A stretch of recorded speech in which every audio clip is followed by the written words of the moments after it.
दोस्तों, Suzlon energy limited की बात करें तो स्टॉक के अंदर आज तेजी देखने को मिली। और सिर्फ सुज़लॉन नहीं, दूसरे भी जो ग्रीन एनर्जी सेक्टर के शेयर है उनमें काफ़ी अच्छी तेजी देखने को मिली। इसके पीछे वजह है जिसको समझने की कोशिश करेंगे, आखिर ग्रीन एनर्जी के शेयरों में पॉजिटिव माहौल क्यों बन रहा है। अब काफ़ी लोगों की ये सवाल निकल के आते हैं कि हमने सुज़लॉन में इन्वेस्टमेंट किया है लेकिन हमको बहुत सारा नुकसान हो रहा है। क्या वाकई में ऐसा है कि सुज़लॉन में ज़्यादा नुकसान हो रहा है या इससे पेयर कंपनियों की तुलना में इसका नुकसान कम है? भले ही इसमें बड़ी तेज़ी न बनी हो पिछले साल में, लेकिन दूसरी पेयर कंपनियों की तुलना में इसका प्रदर्शन कैसा है उसको हमें समझना चाहिए। और इस समय बड़े फंड हाउस का रुझान स्टॉक को लेकर कैसा है वो जानना चाहिए। आने वाले समय विज़न कंपनी का क्या है 5 साल का उसको समझना चाहिए, जिससे क्लैरिटी मिलेगी कि किस तरह से आगे सुज़लॉन परफ़ॉर्म कर सकता है।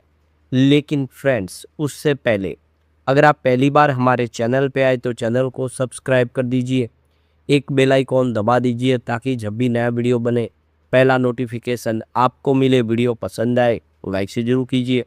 चलो फ्रेंड्स, वीडियो स्टार्ट करते हैं। मैं हूँ आपका दोस्त एसबी दवे और हमारे अपने चैनल ऑनलाइन कमाई में आपका बहुत बहुत स्वागत है।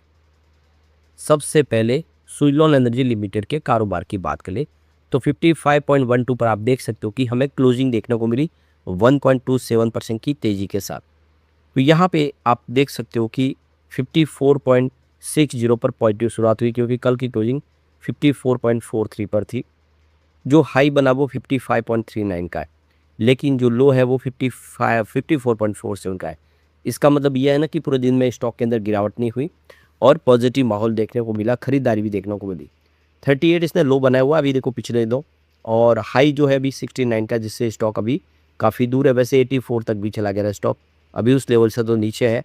लेकिन कोविड काल में स्टॉक जो था वो 2 रुपये के आसपास था, ये भी आपको पता होगा। तो 2 रुपये का स्टॉक काफ़ी बेहतर किया है।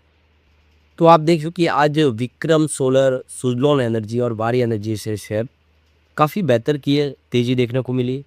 तो यहाँ पे आप देखिए कि कॉलर्स इंडिया ने एक नई रिपोर्ट जारी की है। इंडिया जो ग्रीन एनर्जी की तरफ शिफ्ट होता हुआ दिखाई दे रहा है, उसके लिए देखिए तो इंडिया को काफ़ी सारी लैंड पार्सल की आवश्यकता होगी। करीब 7 लाख एकड़ लैंड पार्सल की आवश्यकता होगी और करीब 10 से लेके 15 बिलियन रुपीज़ का यहाँ पे देखिए आने वाले 5 साल में यहाँ पे निवेश होता हुआ दिखाई देगा। 5 साल का अगर सेटअप देखें सोलर विंड का, तो इसमें काफ़ी सारा निवेश होने जा रहा है। तो ज़्यादा करके रिन्यूएबल सेक्टर में बहुत सारी बड़ी-बड़ी डील हुई और ओवरऑल मार्केट में काफ़ी अच्छी अपॉर्चुनिटी देखने को मिली या काफ़ी सारी खरीदारी देखने को मिली। यहाँ पे आप देखें कि फोटोवोल्टिक पावर वाले देखिए तो उसमें 1% की तेज़ी थी। विक्रम सोलर की बात यहाँ पे 2% के आसपास की तेज़ी 217 के आसपास है। वारी एनर्जीज़ की बात है यहाँ पे 0.8% की तेज़ी 3029 के आसपास है।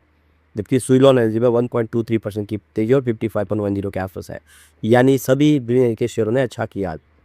तो जेफरीज ने यहाँ पे रिन्यूएबल एनर्जी सेक्टर को लेकर नई अपनी रिपोर्ट जारी की है और लेटेस्ट रिपोर्ट में जेफरीज ने कहा है कि जो पावर डिमांड है वो डबल डिजिट में ईयर बेसिस पे मई 2026 में आ चुकी है। यानी जो कूलिंग डिमांड है वो पीक पे है और जो हीट वेव है वो लगातार बढ़ रही है। अल नीनो वियर है, देख सकते हो कि इसकी वजह से बहुत सारी इलेक्ट्रिसिटी खपत हो रही है और उसको पूरा करने के लिए इस समय जो अगर आप देखें कि हमारी बिजली की जो खपत है पूरा हो पा रही है और सभी जगह पे बिजली मिल पा रही है, तो उसका सबसे बड़ा श्रेय रिन्यूएबल एनर्जी को ही है। रिन्यूएबल एनर्जी का एक बहुत बड़ा रोल प्ले किया जिसकी वजह से प्रॉब्लम लोगों को कम हुई है। तो ये देखो कि यहाँ पे समर सीजन देख दो, इस समय एक तो जो मानसून है वो भी इस बार कमज़ोर रह सकता है, ऐसी भविष्यवाणी की गई है। इसका मतलब अल नीनो की वजह से देखो आने वाले समय में भी जो डिमांड है वो बढ़ी रहेगी, रिन्यूएबल सेक्टर की डिमांड। तो ये देखें तो आने वाला जो फाइनेंस 2027 का सेकेंड हाफ तक भी देखें तो इलेक्ट्रिसिटी डिमांड और तेज़ बढ़ेगी। इसके अलावा तो पीवीएस सेल्स मैंडेट कर दिया गया है। देखिए डोमेस्टिक इनगोट और वेफर्स मैंडेट वगैरह कर दिया गया है। यानी जितने भी डोमेस्टिक प्रोडक्ट है उसी को सरकार मान्यता दे रही है। जो रिन्यूएबल एनर्जी सेक्टर में जैसे कि विंड हो, सोलर सेक्टर में बाहर से इंपोर्ट किए जाने वाले प्रोडक्ट है उसको मान्यता नहीं मिल पा रही है। और ऐसे में जो कंपनियां यहाँ पे मेक इन इंडिया के अंदर पार्ट्स बना रही है उनको बड़ा बेनिफिट हो सकता है, जिसमें सुज़लॉन शामिल है। तो देखिए 2025 में इंडिया की जो रिन्यूएबल इंस्टॉल कैपेसिटी देखें तो वो 250 गीगावाट को क्रॉस कर गई है। ये 80 गीगावाट थी 2015 तक। यानी जो यूपीए सरकार थी उसका पहले 2015 14-15 के बाद जो सरकार बदली तो 80 गीगावाट का जो टारगेट वो बढ़ के 250 गीगावाट तक पहुँच गए। तो ये देख कि मोर देन 3 फोल्ड रहा है, काफ़ी ज़्यादा यहाँ पे सरकार ने इसको सपोर्ट किया, जिसका फ़ायदा देखने को मिला। मार्च 2026 तक देखें तो 275 गीगावाट तक रिन्यूएबल एनर्जी की कैपेसिटी पहुँच चुकी है।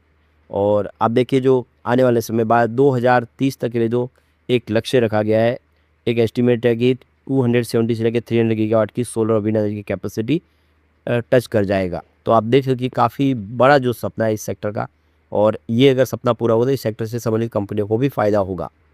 तो ये देख कि आने वाले 2030 तक करीब 7 लाख एकर्स ज़मीन की आवश्यकता होगी सोलर और विंड प्रोजेक्ट कंप्लीट करने के लिए, और 10 से 15 बिलियन यूएस डॉलर की भी आवश्यकता पड़ेगी। तो ये देख सकते हो कि लगातार नए प्रोजेक्ट शुरू हो रहे हैं। अब सुज़लोन एनर्जी ने अपना 5 साल का प्लान पेश कर दिया। आने वाले 5 सालों में कंपनी रिन्यूएबल एनर्जी सेक्टर की सबसे बड़ी खिलाड़ी बनने जा रही है। तो सुज़लोन एनर्जी ने अनाउंस किया है कि वो एक full service renewable energy provider company बनने जा रही है, जिसमें कंपनी विंड के हर तरह के प्रोजेक्ट करेगी, सोलर प्रोजेक्ट भी करेगी और साथ में बैटरी स्टोरेज के प्रोजेक्ट भी करेगी। एक पूरा कॉम्बो पैक देगी। कंपनी का ये एक लक्ष्य है कि वो अपनी जो सेल्स है उसको 4 फोल्ड तक इंक्रीज करना चाहते हैं, 4 गुना से ज़्यादा बढ़ाना चाहते हैं। तो ये देख सकते हो कि विंड टर्बाइन का जो बिजनेस है वो अब आगे बढ़ता हुआ दिखाई देगा, और इसमें आप देखें तो कंपटीशन भी बढ़ेगी, बहुत सारे प्रॉब्लम भी आएंगे।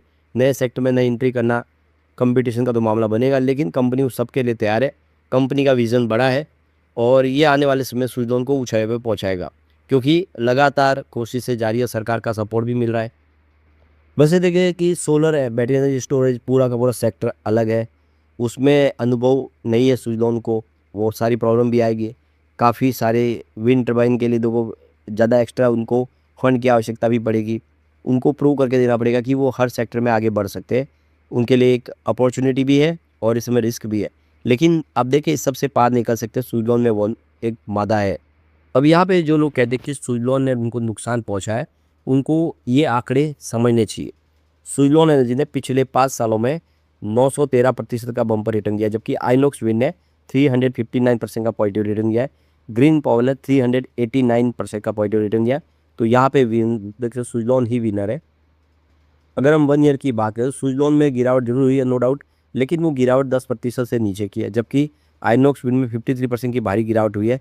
ग्रीन पावर में भी 14% की गिरावट है। तो यहाँ पर भी बेहतर जो किया तो सुज़लोन ने ही किया है।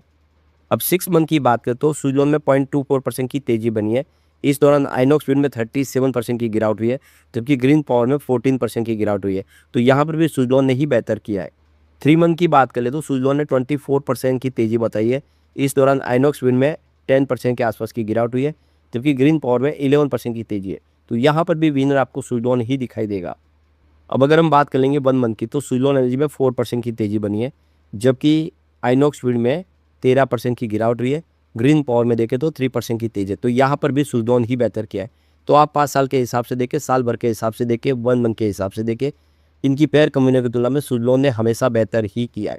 इसका मतलब ये है कि सुज़लोन ने लोगों को उतना नुकसान नहीं पहुँचाया जितना दूसरी कंपनियों में हुआ है, क्योंकि पूरा सेक्टर ही कमज़ोर था, बाज़ार में गिरावट का माहौल था, और इसी वजह से सुज़लोन भी उतना खास कर नहीं पाया। लेकिन इससे पहले कोविड काल में आपने देखा ही होगा कि स्टॉक एक बड़ा मल्टीबैगर बना था, जो 2 रुपये से दौड़ते हुए करीब 80 को पार कर गया था, और आने वाले समय फिर से इसके अंदर वो पोटेंशियल है कि ये बेहतर करेगा। समय का थोड़ा सा फेर है, आने वाले समय स्थिति बदलेगी, सुज़लोन बेहतर यहाँ पे अगर आप 1 वीक की भी बात कर लेंगे तो आपको पता चलेगा कि सुज़लोन ही बेहतर किया है।